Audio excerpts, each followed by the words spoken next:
Parlez fort, sinon, à moins que ce soit enregistré, mais...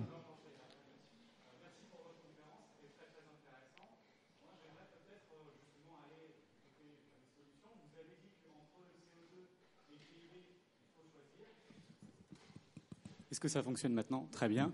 La question que je me pose, c'est est-ce que dans un scénario de transition, il est possible aussi de chercher de meilleures conditions de vie en allant du côté de la sobriété, de questionner le besoin, et puis ensuite de l'efficacité énergétique? Est-ce qu'on a une sorte de salut de ce côté-là? Merci.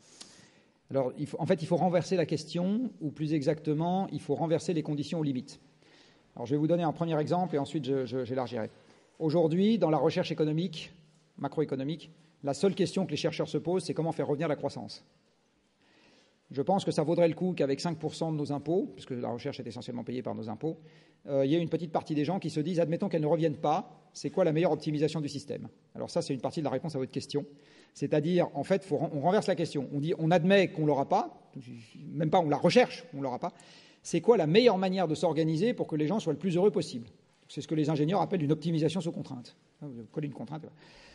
Et oui, moi je pense qu'il faut... Alors, le problème, c'est que quand on vous a dit pendant toute votre vie, plus vous courez vite et mieux vous vous portez, c'est indicible de vous dire maintenant on va vous expliquer que moins vous courez vite et mieux vous vous portez. C'est très compliqué de passer à ça. Donc moi, à mon âge, par exemple, je cours de moins en moins vite avec les ans, donc j'essaye de m'occuper d'autres choses en me disant c'est pas très grave que je cours de moins en moins vite, il y a un autre truc là sur lequel je suis finalement assez content de ce qui se passe, et donc tout bien pesé, je m'en fous. Et c'est exactement ce qu'il faut faire, c'est-à-dire qu'il faut arrêter de se focaliser sur le PIB, on peut continuer à le compter, de toute façon il est indispensable, c'est la base fiscale, etc. Il faut juste arrêter d'incarner tout le bonheur de l'humanité là-dedans. D'accord ? Je ne suis pas sûr que ça vaille le coup de mesurer le bonheur autrement qu'en demandant aux gens est-ce que vous êtes contents. Je suis assez trivial de ce point de vue. Il faut avoir des proxys. Par contre, ce dont je suis sûr, c'est qu'il faut être capable de proposer des projets qui n'ont pas besoin de la croissance pour que les gens se disent tiens ouais, quand même j'ai envie. Alors, je vais reprendre les vacances, puisque vous étiez en vacances il n'y a pas longtemps. Un certain nombre d'entre vous, pendant les vacances, ont eu des conditions matérielles d'existence plutôt moins sympathiques que celles que vous avez pendant l'année. Par exemple, si vous êtes parti faire du camping, eh bien, vous êtes moins bien logé que dans un appartement. Il y a les moustiques qui entrent, il y a la lumière du jour le matin, vous entendez le voisin en train de péter, enfin bon, bref, c'est donc, moins bien. Bon. Pourtant, il y a des tas de gens qui reviennent ravis de leurs vacances en camping.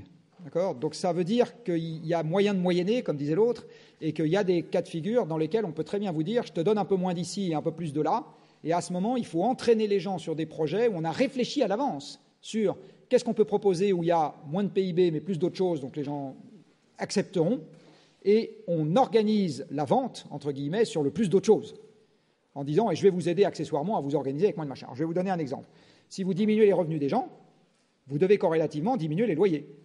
Comment est-ce qu'on fait pour diminuer les loyers? Il faut faire dégonfler les grandes villes.